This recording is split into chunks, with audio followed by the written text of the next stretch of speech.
Not so long ago, here in the shadow of the northern ranges, lay the great kingdom of Verbert. A nation with a proud history that the Sin Eaters cut short, just like all the rest. Since that time, these lands have become a haven for Fey folk. Dreamers frolicking amidst the ruins of a forgotten realm.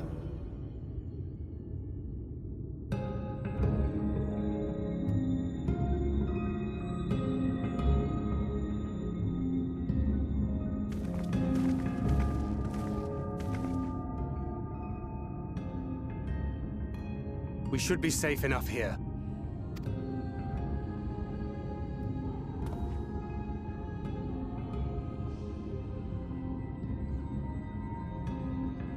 It's good to see you again, my friends. I don't know about you, but it feels like years since last we met. 5 of them in my case. Why, it only feels like 1 to me, but long enough to warrant a more convivial reunion either way. What brought you to Laxon Loft?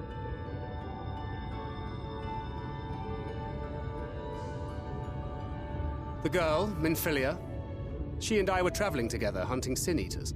But as we were nearing Lakeland, she abruptly ran off on her own. I found her too late to stop the Ulmorans from taking her prisoner.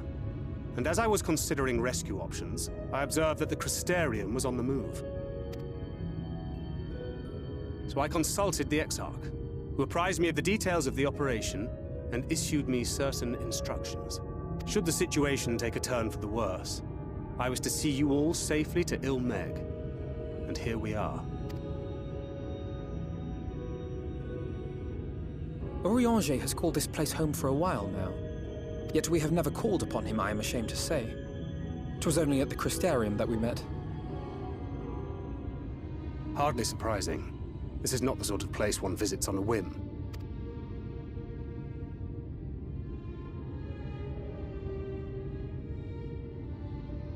Happily, having trespassed on Orianger's hospitality for a spell, Minfilia and I have an idea of how things work around here. Sooner or later, the Ulmorans will come after us. But before they do, the Exarch bids us accomplish 2 things. First, rendezvous with Orianger. And second, eliminate the Light Warden of this land.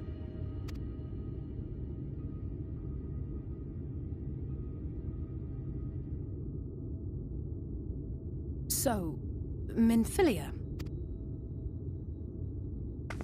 What made you leave Thancred behind, if you don't mind me asking?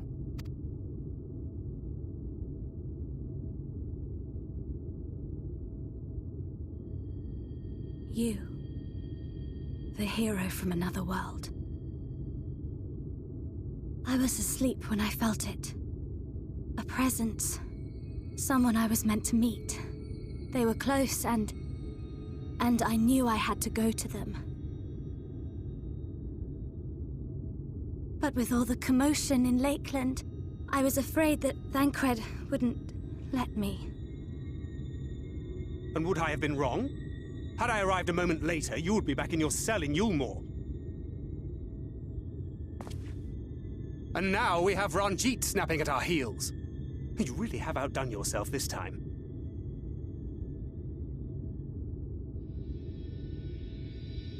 I'm sorry. Thank you for saving me.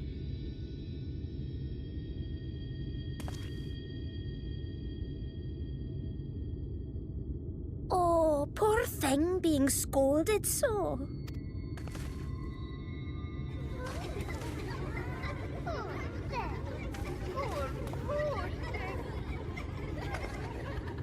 Who said that? Show yourselves. Come now, put away that frown and have some fun with us. Yes, let's have some fun. Loads and loads of fun. Which way was it to Orianger's?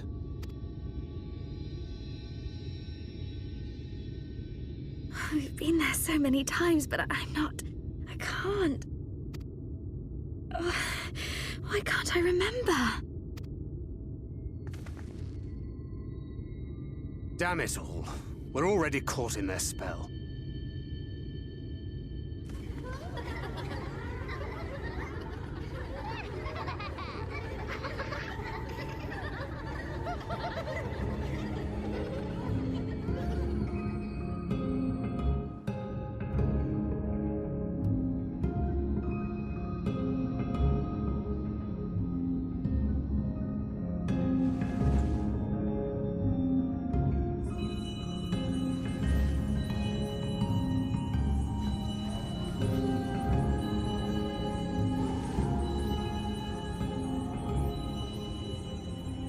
Farasitha, Krakleath.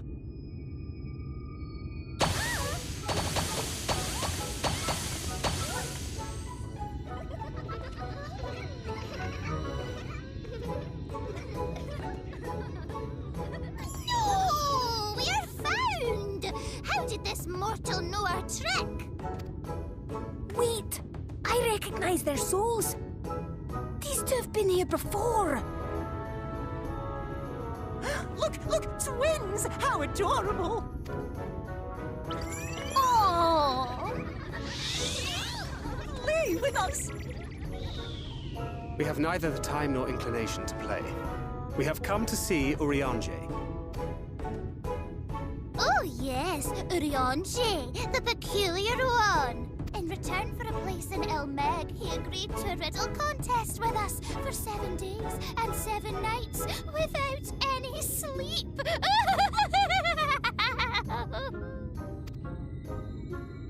Oh, that was so much fun! We must do it again!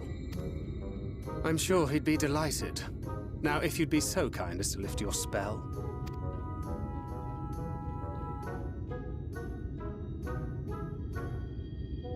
Shall we? Should we? Would we? What now? I don't know, but this is their home, so we must indulge them.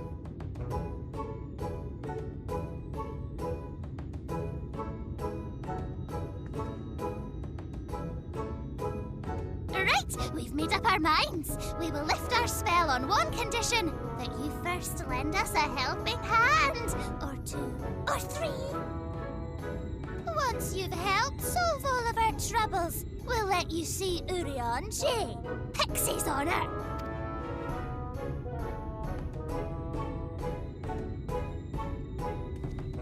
Well, there you have it. Pixie chores. I suggest we split up.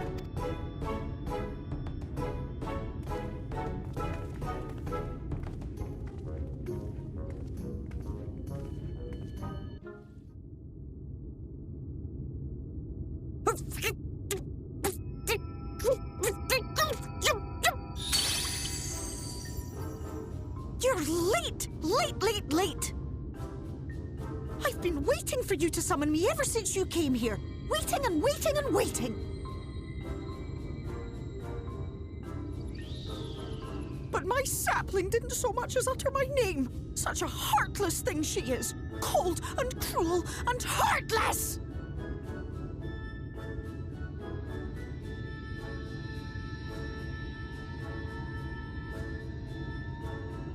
Another self-important little brat. Just what we need. Reminds me of my childhood.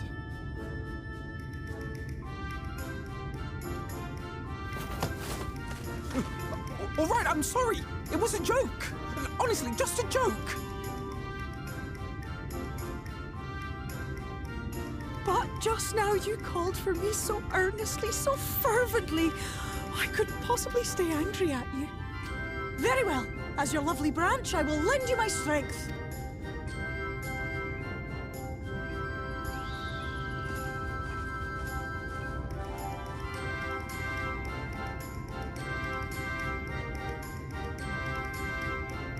Well. If it hasn't failed, the mold feel. It's been too long. Not long enough for you to think of any new games, though, apparently. If I were you, I'd be bored of myself. Now let me make something clear. That mortal is mine. No matter what you do, she will never be yours. Never, never, ever! Oh, not even a bit. But what about the others? Surely we can keep them. No, no, no! You can't keep them either! They're for my amusement and mine alone!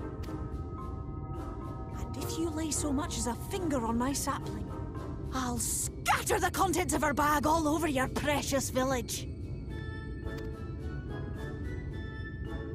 There'll be cold, hard metal, furry, festering food, stinky, sweaty small clothes, and all manner of other terrible, unmentionable things. How would you like that,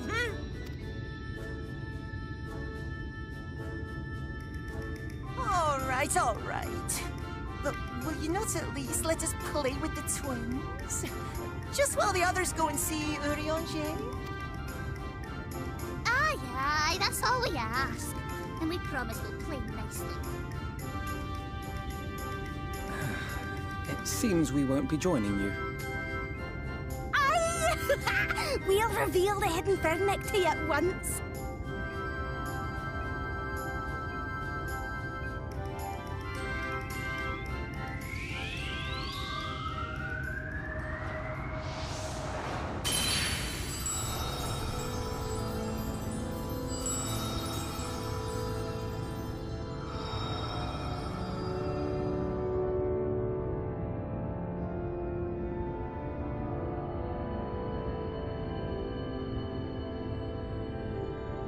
So this is the true Ilmeg.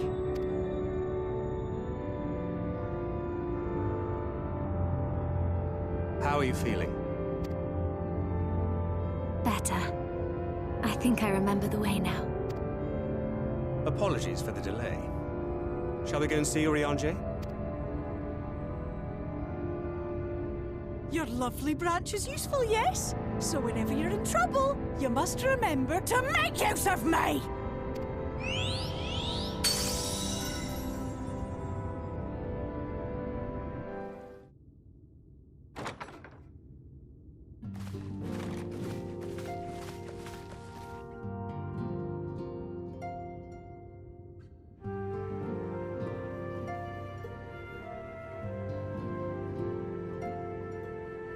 Urianger, are you in?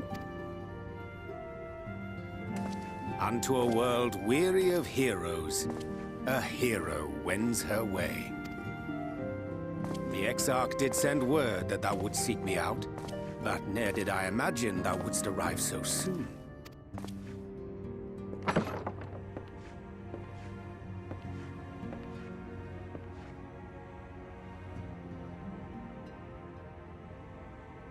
Full glad am I to see thee once more, my friend, and none the worse for thy travails.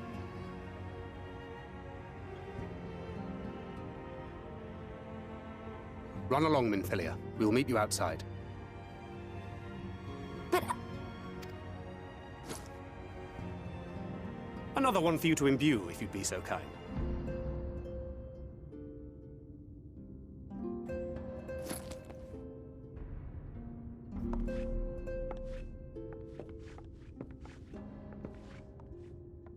I take it thou hast met with our other comrades already?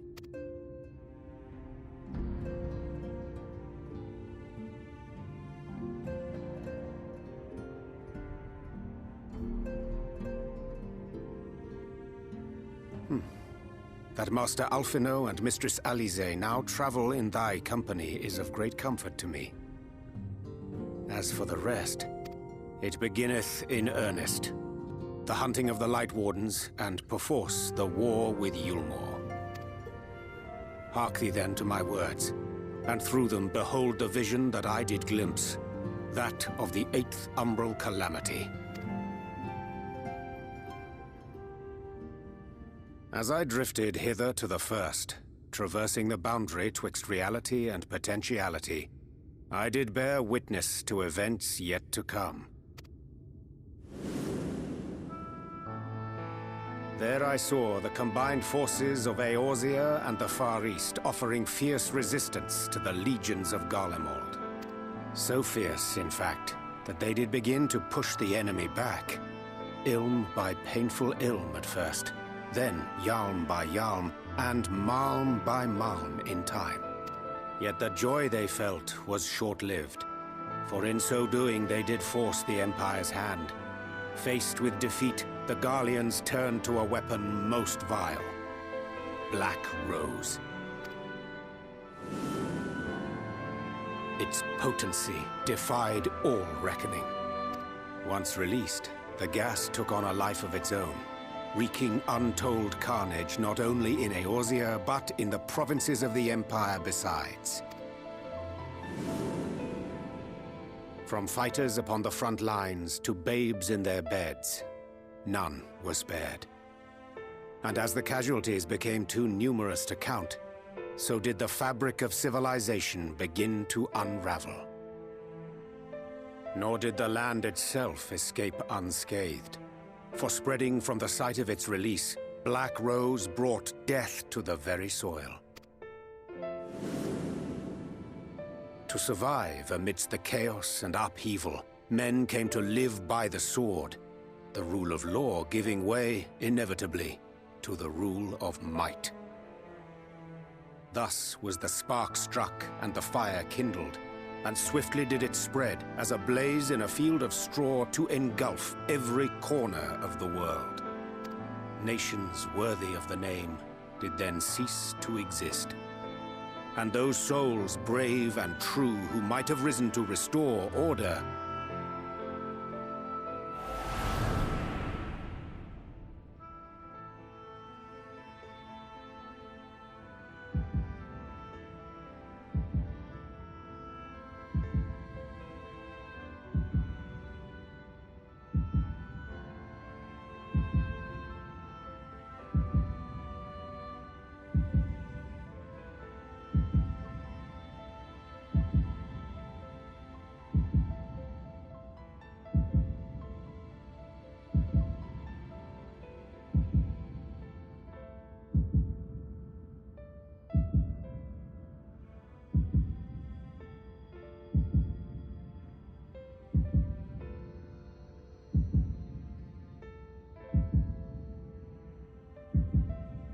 were no more.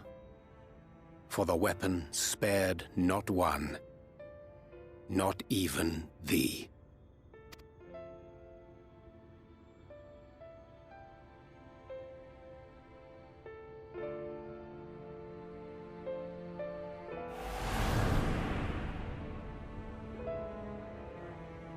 An endless age of war, begotten by the blight of Black Rose.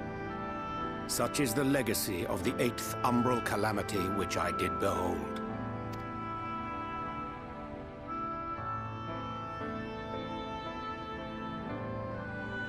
No matter the cost, we must forestall this tragedy. To that end, I have labored during my sojourn in this world, discovering in so doing the answer to a pressing mystery. That of Black Rose's inexplicable potency. Come.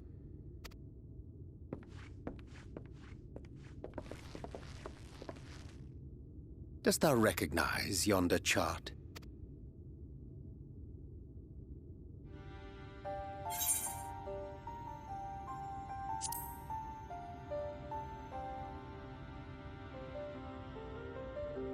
Indeed. 'Tis a rendering of the elemental wheel, such as one might find in classrooms across the source. As the chart maketh plain, our world is composed of 6 elements, in addition to which there exist 2 poles in fundamental opposition. Astral, the active; umbral, the passive. As a reflection of the source, the first naturally compriseth the selfsame forces. Yet, curiously, there is a notable divergence in their nomenclature. To be specific, the denizens of this world employ not the terms astral and umbral.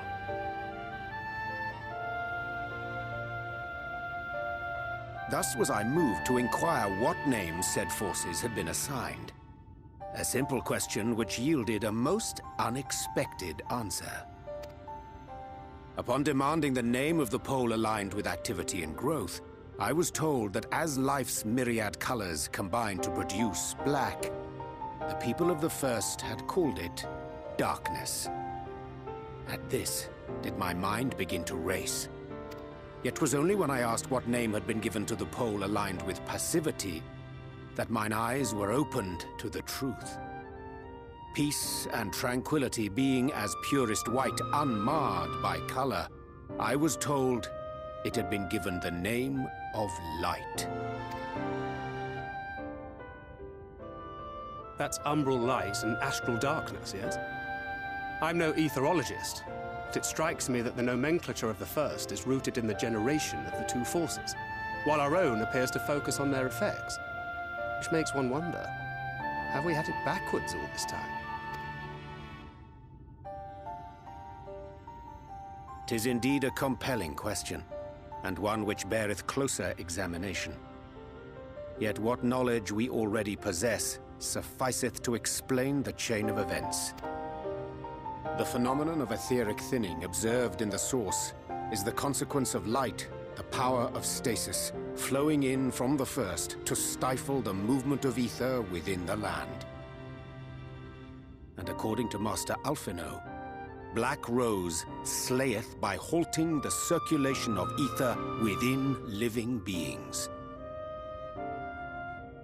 Should such a weapon be unleashed even as the First were rejoined, replete as it is with light,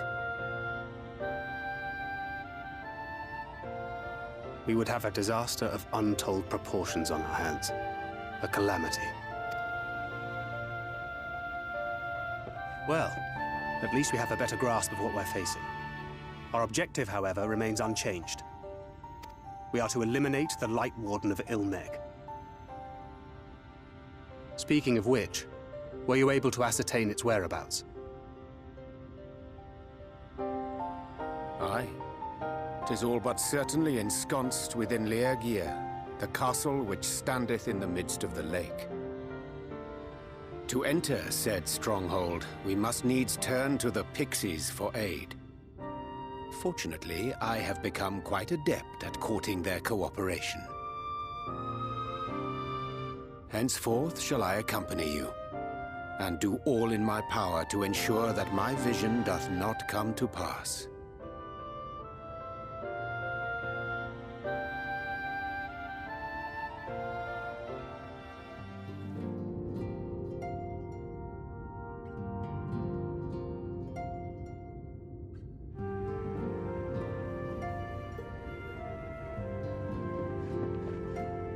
"'Tis done.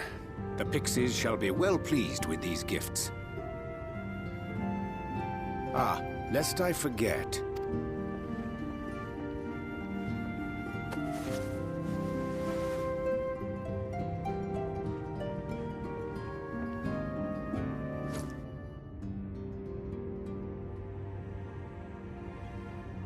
White auracite, newly forged for thy use. Our mission being to thwart a rejoining, we will most assuredly cross paths with those who crave the contrary, our eternal enemies. Thus did I choose to abide in this ether-rich land, the better to fashion a trap for the Ascian's essence.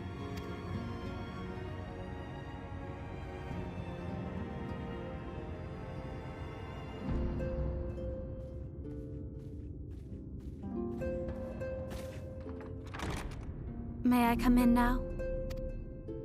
You may indeed, assuming you've finished.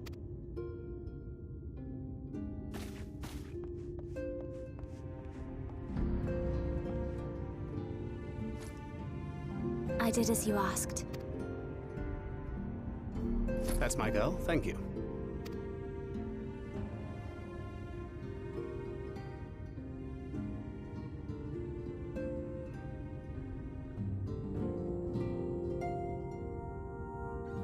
I should probably explain. Though my body remained behind in the Source, its limitations saw fit to accompany me.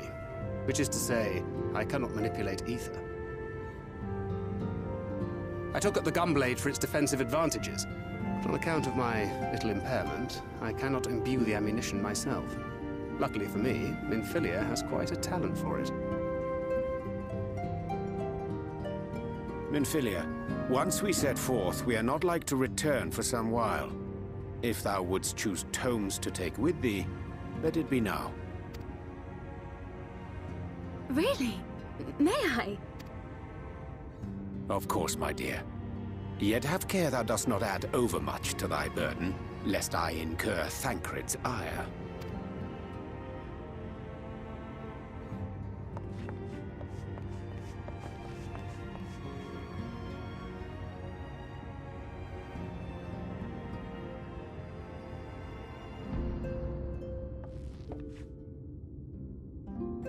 Hast thou spoken to her of thine encounter with the Minfilia of Eld?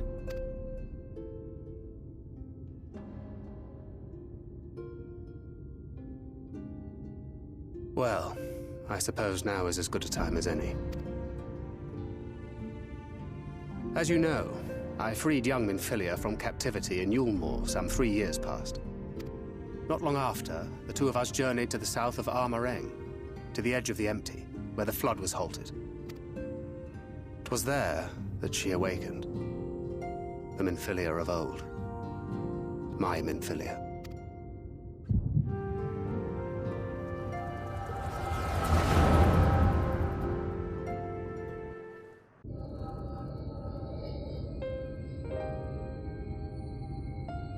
Tell me, what must I do to bring you back?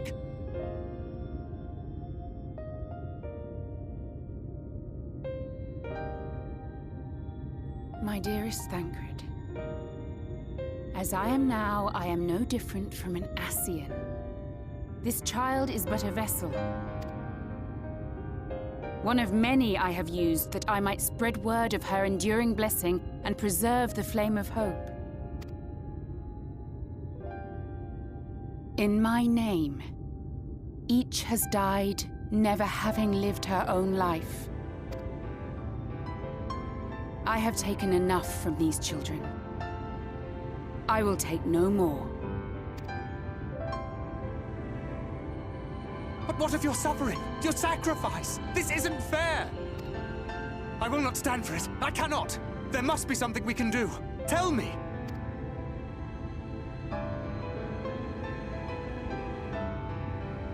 Should the day come when this child grows weary of fighting and wishes to cast it all aside, then shall I take up her burden. But should she wish instead to become the master of her own destiny, then shall I bequeath to her my all.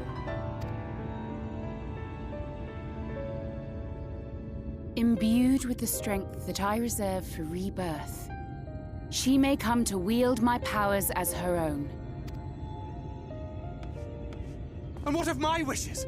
What of Flamine's? What of all the people who love and care for you and want nothing more than to see you again?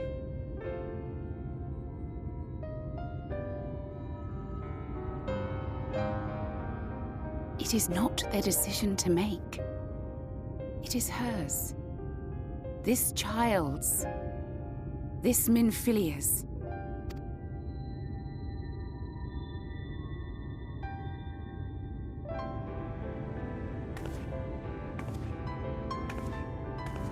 You have ever watched over me, Thancred.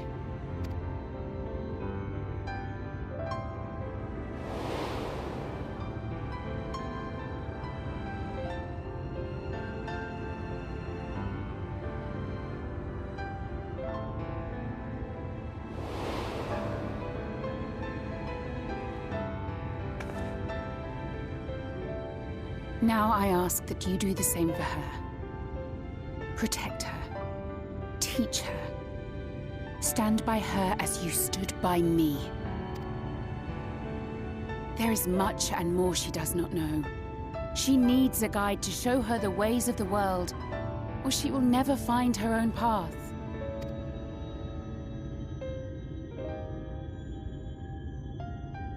When the time comes, you will find me here. Until that day.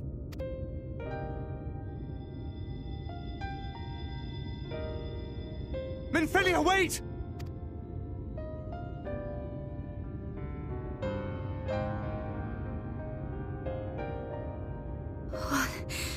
What happened?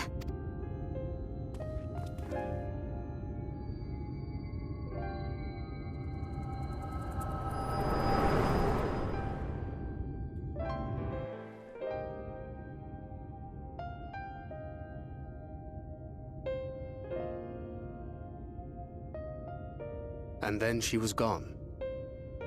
Minfilia, the girl, claims to have no recollection of any of it. I have told her many things, where we came from, what we fight for, but of that day, I have not spoken.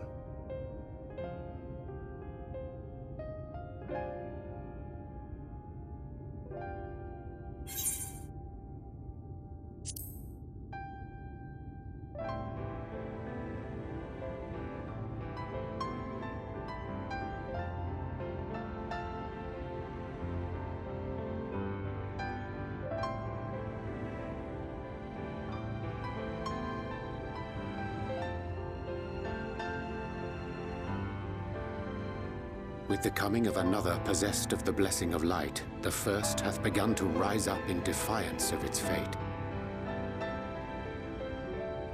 The question remaineth, however, who shall take up the flame of hope which Minfilia hath borne for so long? Whether we will it or no, the choice must soon be made.